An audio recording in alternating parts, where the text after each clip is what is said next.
Queridos, eu gostaria de, nessa noite, meditar num livro com a igreja, num livro que talvez seja um dos livros menos pregados dentro das igrejas. Um dos livros bíblicos talvez mais ignorados em toda a história da igreja. Você sabe que livro é? Alguém? Apocalipse? Alguns estão falando. Tem certeza que Apocalipse é ignorado? Agora, existe um livro que é pequeno. Algumas pessoas olham, eita, eu vou pular esse livro porque ele é polêmico. Mas é um livro que tem muito a nos ensinar, que é o livro de Cantares de Salomão. É um livro polêmico. Mas veja, antes nós faremos diferente, porque eu basearei a pregação em textos, nós faremos um voo panorâmico, então você não precisará ficar em pé para ler. Eu só peço que conforme eu for falando, você possa abrir o texto junto comigo e nós iremos passar trecho por trecho desse livro, faremos um pequeno apanhado da mensagem desse livro nessa noite, amém? Então, se quiser, você já pode deixar em Cânticos capítulo 1, ou Cantares de Salomão.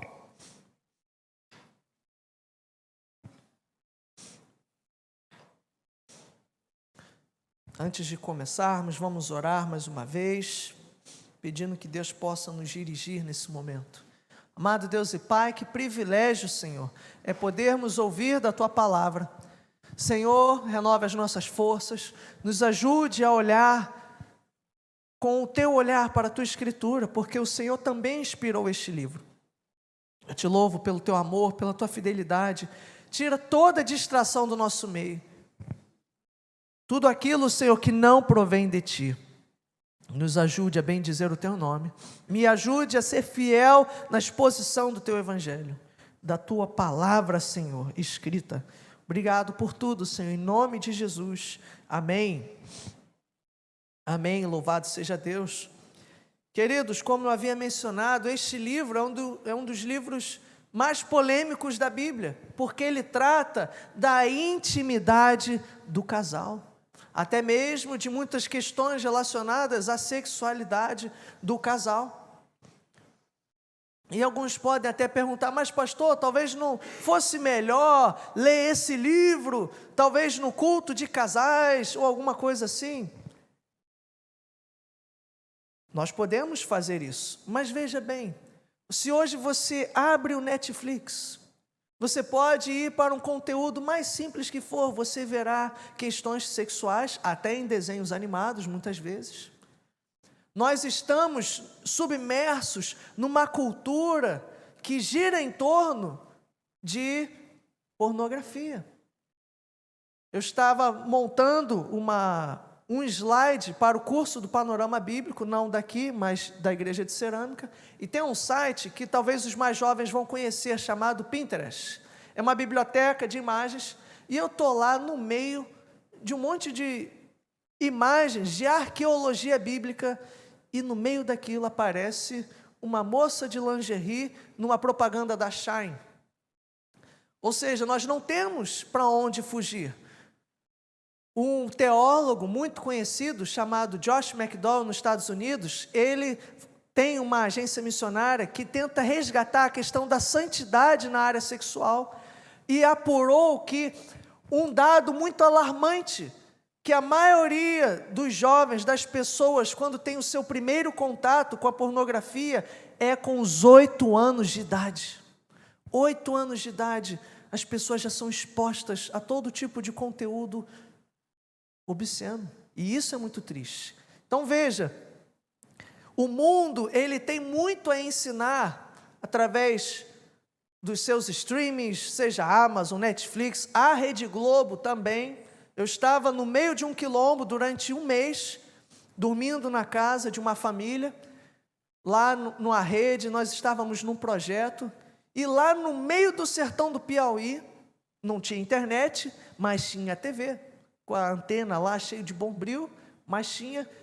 E num sábado à noite, no programa Altas Horas, Era cada coisa que estavam falando que eu fiquei sem graça. Eu falei, rapaz, eles estão querendo trazer essa sexualidade completamente louca para dentro deste ambiente, no sertão, não só no sertão, até em aldeias indígenas. Então veja, nós precisamos falar sim sobre a sexualidade, mas veja bem, queridos, como o jogador famoso do Flamengo comentou, é outro patamar. A sexualidade, o amor, a luz da palavra é um outro patamar, é muito mais santo, é puro, é maravilhoso, é diferente da forma como o mundo traz, como o mundo trata.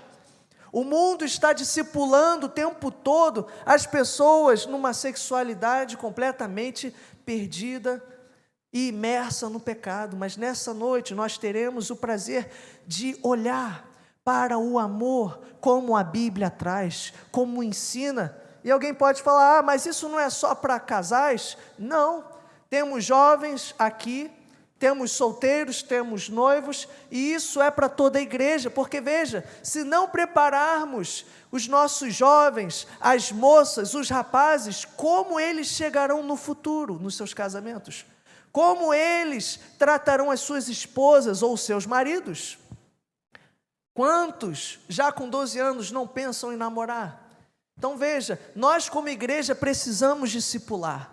O amor, a intimidade, não pode ser algo adstrito somente a uma reunião de casais. Nós precisamos discipular, ensinar com a pureza e com a delicadeza que a palavra traz. Nos filmes nós vemos muitos exemplos, mas nós temos o melhor exemplo, que é a palavra de Deus, e que infelizmente a gente acaba não sabendo. A gente se lembra dos filmes da Disney, do papel do homem, da mulher, mas e a palavra? A palavra não tem nada a nos ensinar. A igreja se calou por muito tempo com relação a esses assuntos, mas nós precisamos discipular em santidade e mostrar para todos que o padrão bíblico, o padrão de Deus é mais alto, é maravilhoso e só tem a nos abençoar. Amém? Então, se você está com a sua Bíblia aberta, olhe comigo. Antes de começarmos cânticos, eu quero ler um verso rapidamente que está em Gênesis 3, capítulo 7.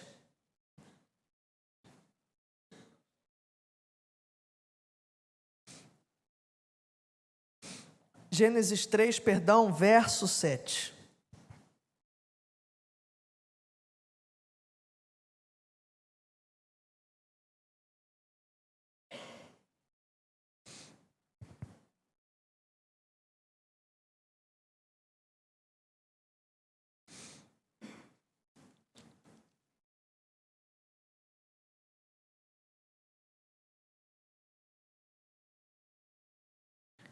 Perdão, queridos, eu estou sem óculos, é mais na frente. Verso 16. Aqui qual é o contexto? O casal havia pecado e Deus bateu o martelo, ele começa a audiência, ele julga a serpente, ele julga o homem, e repare uma frase que Deus dá à mulher, no verso 16, a parte B, ele diz, o seu desejo será para o seu marido, e ele a governará. O intuito aqui é dizer o seguinte, a mulher vai querer que o marido faça a sua vontade, o seu desejo, e ele vai tentar governá-la, ele vai tentar dominá-la, ou seja, há um confronto, são opiniões divergentes, um vai tentar oprimi-la, e a outra vai tentar governá-lo, vai tentar impor as suas vontades, e eu lhe pergunto, duas pessoas pensando assim, tem como dar certo? Não. O que era harmonioso, a relação de Adão e Eva, por conta do pecado, se torna algo conflituoso, se torna algo difícil. O pecado, casamento e o relacionamento entre homem e mulher não é fácil, porque existe o pecado, porque somos vasos de barro. Tem pessoas que esperam a pessoa perfeita, não existe, porque o pecado, ele nos afasta não somente de Deus, mas uns dos outros. Então veja, o livro de Cantares vai tentar resgatar até mesmo a nudez que havia sido perdida no Éden. Agora, por conta do pecado, eles vão ter vergonha. O livro de Cantares vai tentar restaurar, vai tentar aproximar, trazer harmonia àquele relacionamento que se tornou conflitante no passado. Então aqui já vemos no capítulo 1, verso 2, olha o que ele vai mencionar. Beije-me com os beijos da sua boca, porque o seu amor é melhor do que o vinho. Suave é o aroma dos seus perfumes, como perfume derramado é o seu nome. Então veja, é interessante como ele já começa aqui, a esposa, é um cântico, são poemas de uma esposa, de uma noiva para o seu noivo, ou de um marido para a sua esposa. O livro de Cantares é essa coletânea de poemas. E ele fala do beijo que, veja bem, é algo que pertence à intimidade do casal. Quantos homens e quantas mulheres, por conta da rotina, não perderam o prazer do beijo, de algo simples, mas que é algo que é uma demonstração de amor. Quanto tempo talvez você não tenha perdido? Quanto tempo você não tenha deixado de beijar a sua esposa ou o seu marido? Mas a palavra, ela encoraja, ela fala da beleza do beijo. E veja bem, mas eu não sou casado, pastor. Exatamente isso. Você tem que entender em que contexto o beijo ele é apresentado na Bíblia. Então, não beije, jovens, qualquer pessoa, porque isso faz parte de uma intimidade do casal. Se preserve. Porque veja, nós veremos pelos próximos versos que eu lerei, que o mundo ele tenta separar o que é amor e o que é prazer. Tenta separar. Quantas pessoas aí fora, em micaretas, no carnaval, não se tornou algo que é puramente visual. A pessoa encosta na outra no carnaval e já beija, não sabe o nome, não sabe a história, e simplesmente se entregam. O que eu estou comentando, existem adolescentes, jovens aqui, nós sabemos da realidade.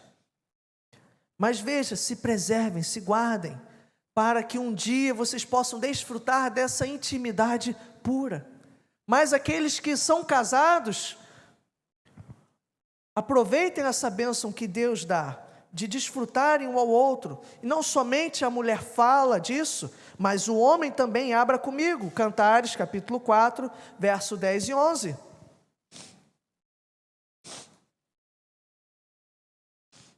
Como são agradáveis as suas carícias, meu amor, minha noiva, o seu amor é melhor do que o vinho, e o aroma do seu perfume é mais suave do que todas as especiarias, seus lábios destilam mel, minha noiva, mel e leite se acham debaixo da sua língua, como o cheiro, e o cheiro dos seus vestidos é como o cheiro do Líbano. Então veja, ele admira, ele acha prazer, ele compara o beijo da sua amada como algo que é prazeroso como vinho, algo na qual ele pode perder os sentidos, que se o vinho, se a pessoa beber demais, ela se embriaga. Ele compara o beijo, tamanho prazer dessa forma. Eles sentem, tanto a mulher, nós vimos falando do beijo, como o homem, eles sentem prazer um ao outro, eles sentem prazer. E aí isso tudo nos leva já ao capítulo 2, verso 15, 16, olhe comigo.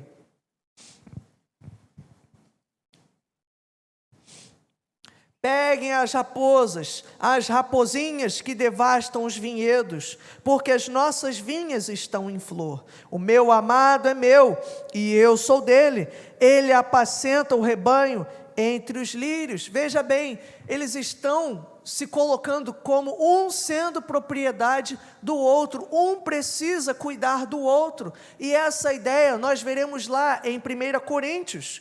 Abra comigo, depois nós voltaremos para cá. 1 Coríntios 7, 3 a 5, pastor Guilherme andou pregando esse texto com os casais. 1 Coríntios,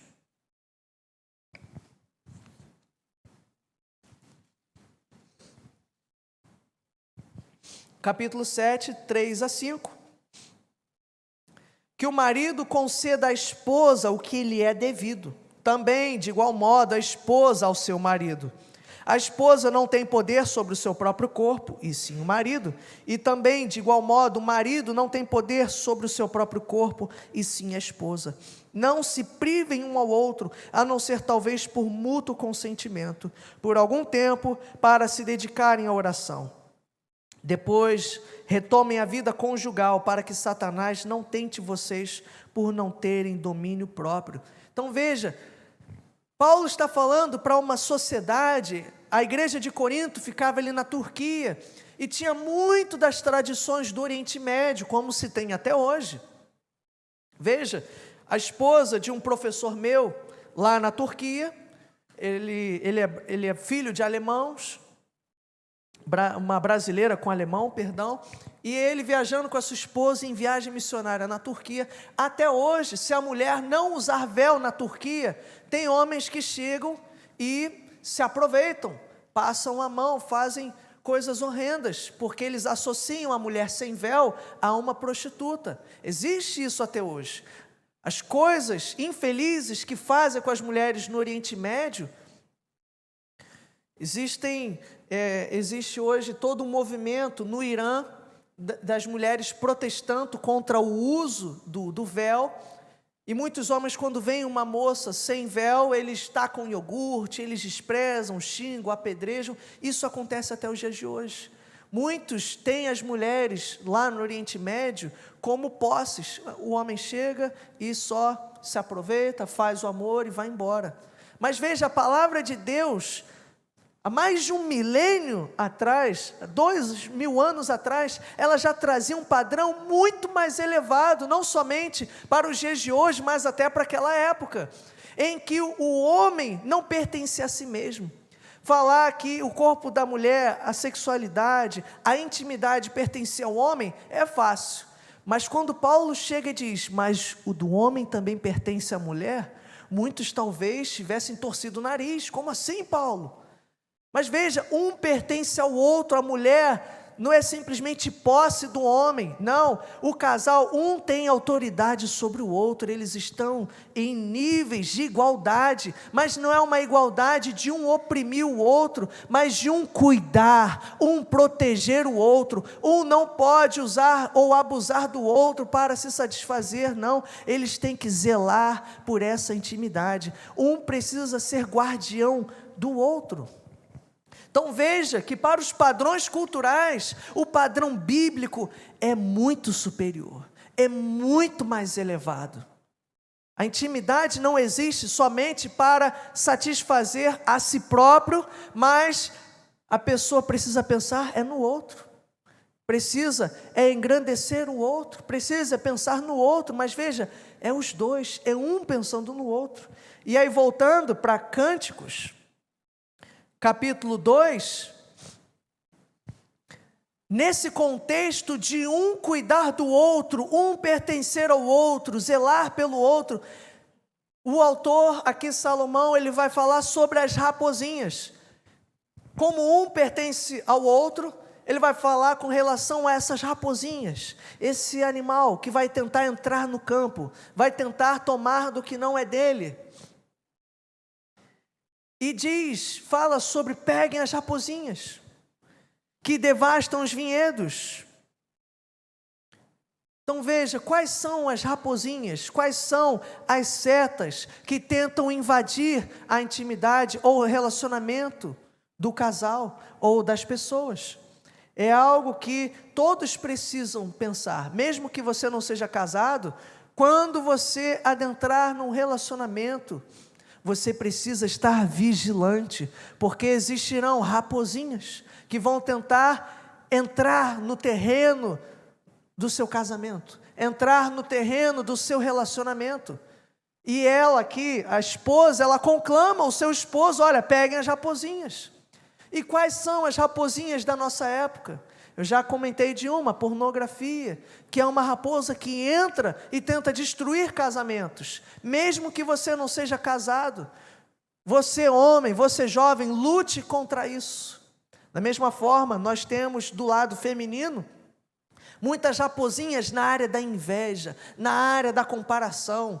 Eu lembro de quantas mulheres, eu pequeno, e tinha aquela novela Senhora do Destino, e muitas mulheres no ônibus às vezes comparavam o galã da novela com o seu marido, ou o marido da outra comparando, porque o meu não faz isso, enfim, muitas questões nessa área, e isso são raposinhas, que vão tentar minar, que vão tentar desgastar o relacionamento de um com o outro. Mas veja, aqui a esposa conclama: o meu amado é meu e eu sou dele. É lutando contra as raposinhas e reafirmando o compromisso de um com o outro. Eles têm prazer um com o outro.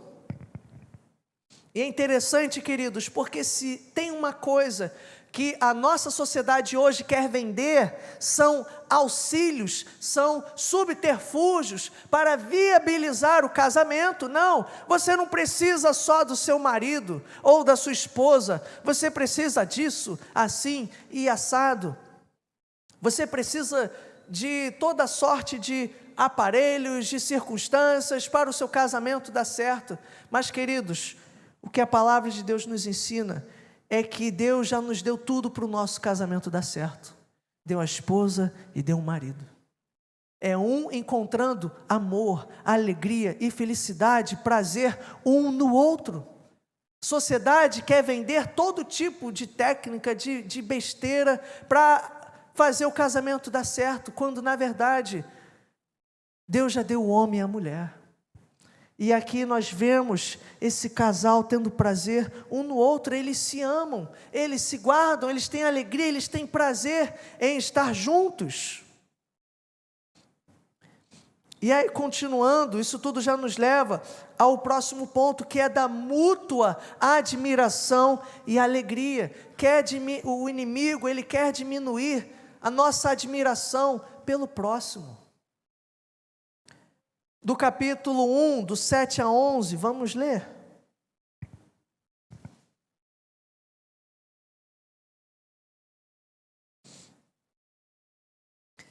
Diga-me, ó amado de minha alma, onde você apacenta o seu rebanho, onde você o faz repousar ao meio-dia? Diga para que eu não ande vagando junto ao rebanho dos seus companheiros. Se você, a mais bela das mulheres, não sabe, siga as pisadas do rebanho e apacente os seus cabritos junto às tendas dos pastores. Comparo você, minha querida, como as éguas das carruagens de Faraó. O seu rosto fica lindo com enfeites, o seu pescoço com os colares. Faremos para você enfeites de ouro com incrustações de prata. Então veja, ele não está chamando ela simplesmente de um cavalo, de uma égua. Não. Porque veja, naquela cultura, as éguas do faraó, elas iam à frente, eram mais bem tratadas até do que muitas pessoas naquela sociedade.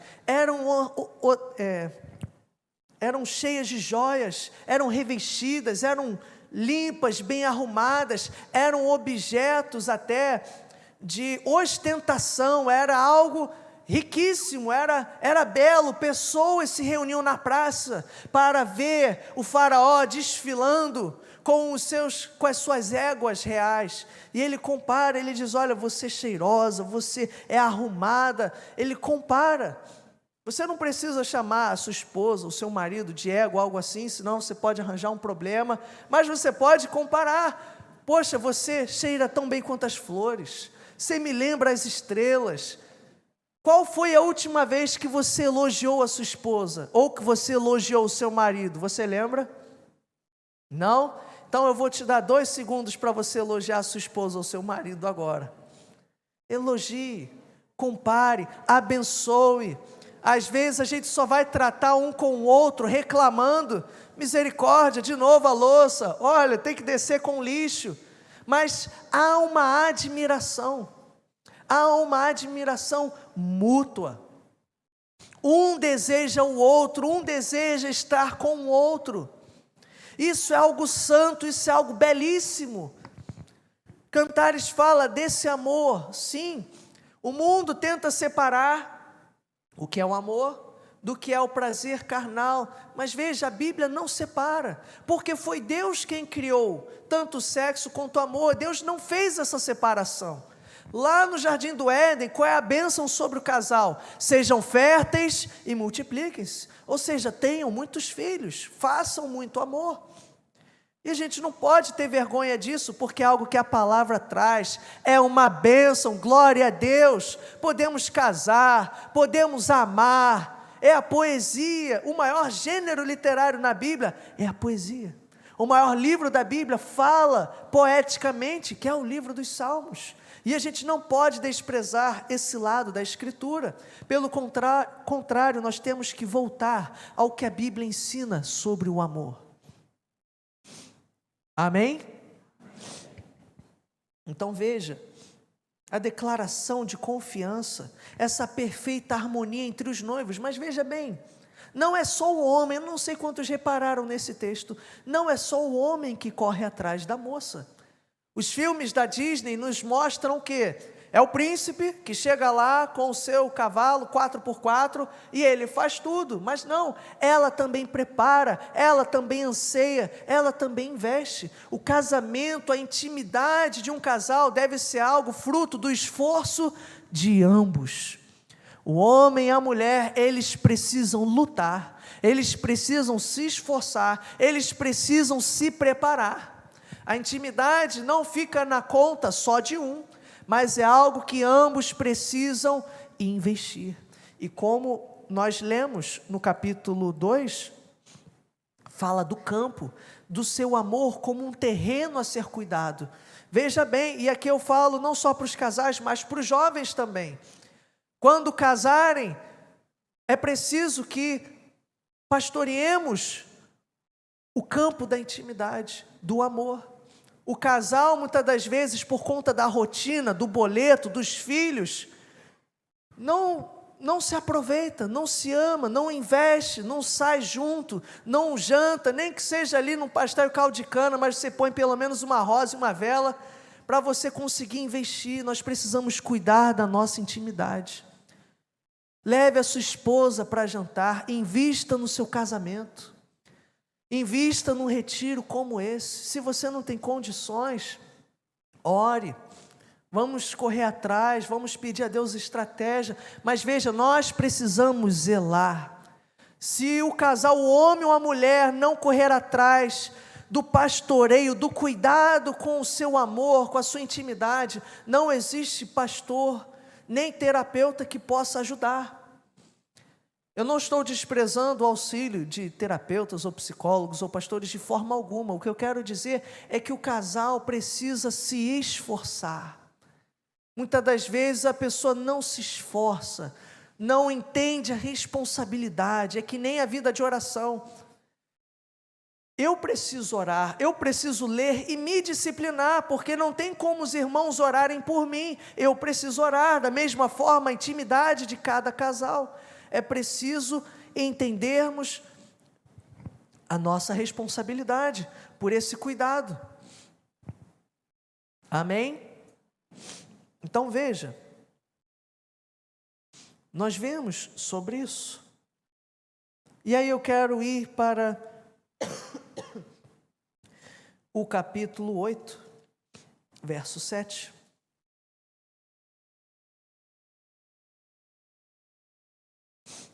Capítulo 8, versos 6 e 7.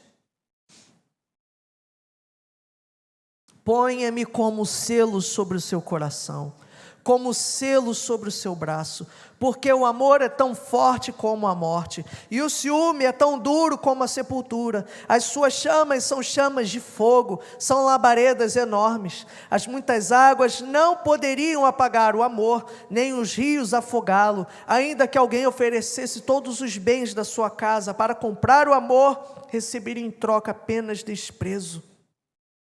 Então olha como a palavra fala sobre o amor, como é inflexível, forte como a morte. Isso mostra o caráter do amor. que é inflexível, ciúmes, no sentido dessa exclusividade inegociável, são como brasas de fogo. O amor é uma chama de Deus, não pode ser extinguido, trocado, tentado por outros bens. Então, queridos, nós precisamos revisitar em tempos em que a nossa sociedade anda com a sexualidade tão confusa, casamentos talvez tão desorientados. Nós precisamos voltar a cantares, a pureza, a santidade, ao amor, pois é um privilégio. Casamento é um propósito de Deus. O amor entre um casal é um propósito de Deus.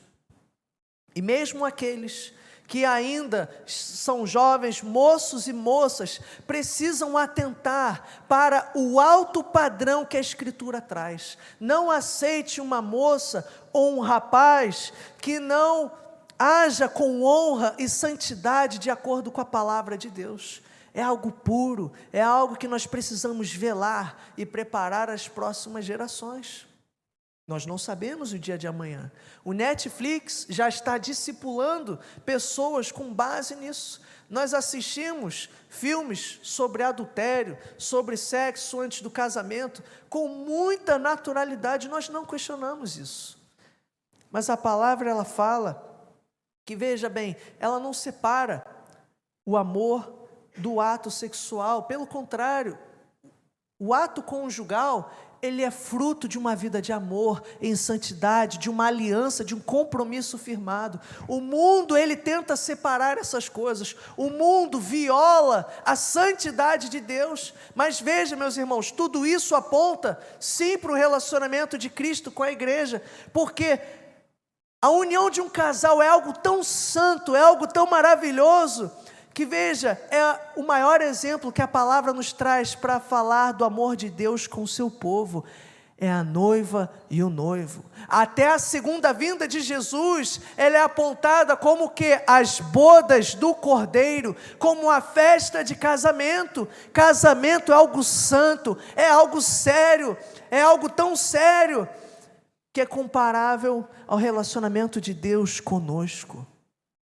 Precisamos voltar à santidade do casamento, à santidade do amor que a palavra de Deus nos ensina. Precisamos talvez fechar mais os nossos olhos para tudo que as redes sociais, que as mídias querem ensinar e voltar para o amor santo que a palavra nos traz. Amém? E aqui nós vemos, meus irmãos, tudo isso, que o casal pertence um ao outro, e eles encontrarão felicidade, alegria, satisfação plena um no outro, um sendo guardião do outro. Paulo, lá em Efésios 5, ele vai falar sobre o marido amar a sua esposa como Cristo ama, como ele morreu pela sua igreja. Essa é a nossa missão. A mulher, ela se submete no sentido de entrega aos cuidados do seu marido, e o seu marido, ele dá a vida como Cristo deu a vida pela sua esposa.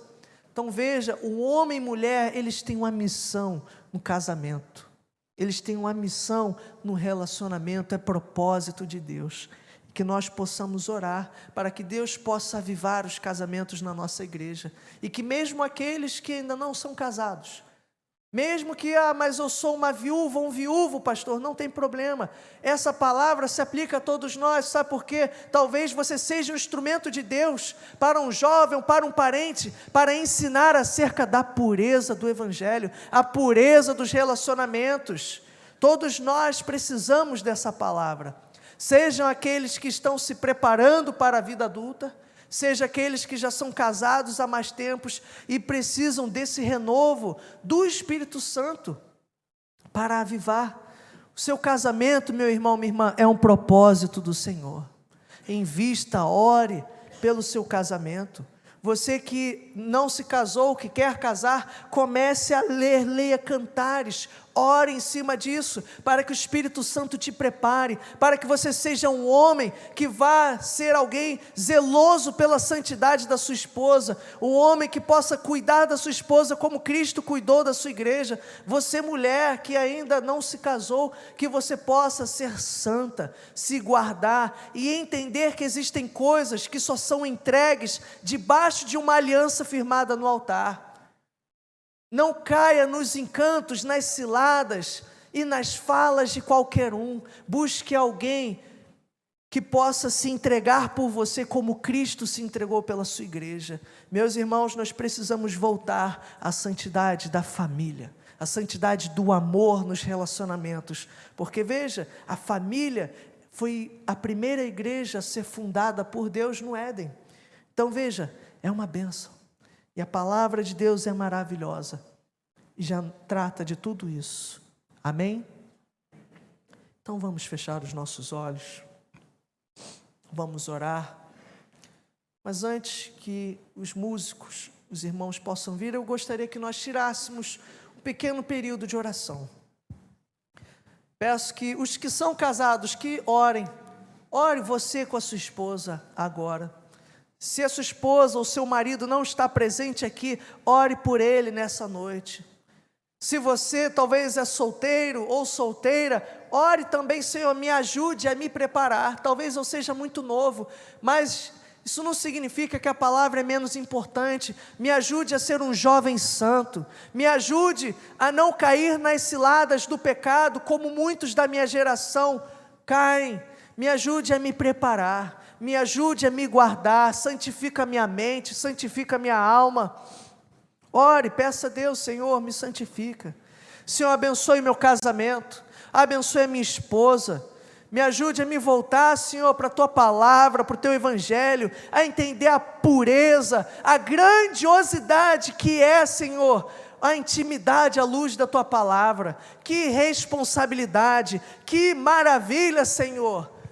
Um casal unidos, mesmo pecadores, unidos pela Tua graça, unidos pelo Teu amor, unidos pelo Teu Santo Espírito. Senhor, limpa casamentos nessa noite. Que ao invés de subterfúgio, Senhor, que cada casal aqui possa encontrar alegria, prazer, amor um no outro, Senhor. E meu Deus, se há falta de perdão, se há alguma raposinha, se há algum, Senhor, entrave, se há algum pecado, meu Deus, tira nessa noite. Limpa, Senhor, casamentos nessa noite. Senhor, fortalece casamentos nessa noite, Senhor. Visita o marido, visita a esposa. Senhor, eu te peço, continua frutificando, abençoando e nos trazendo novamente essa alegria do primeiro amor, essa admiração mútua, esse romantismo, Senhor, que a Tua palavra nos ensina, e que por muitas das vezes na rotina nós perdemos, nós só reclamamos, nós não investimos na intimidade, no amor, na comunhão. Ó Espírito Santo, nos ajude a voltarmos para a beleza da Tua palavra, a beleza, Senhor, do casamento, a beleza que é o amor entre uma família. Em tempos de tantos divórcios, Senhor, que possamos valorizar a instituição do casamento, que possamos defender até a morte, Senhor, a primeira igreja que o Senhor fundara, que é o casamento. Renova-nos, Senhor. Guarda-nos, Senhor, guarda a nossa intimidade, guarda, Senhor, a nossa santidade, guarda os nossos olhos, guarda os nossos ouvidos, guarda, Senhor, o nosso coração. Senhor, nos abençoa, é o que nós te pedimos e já te agradecemos, em nome de Jesus, amém, amém.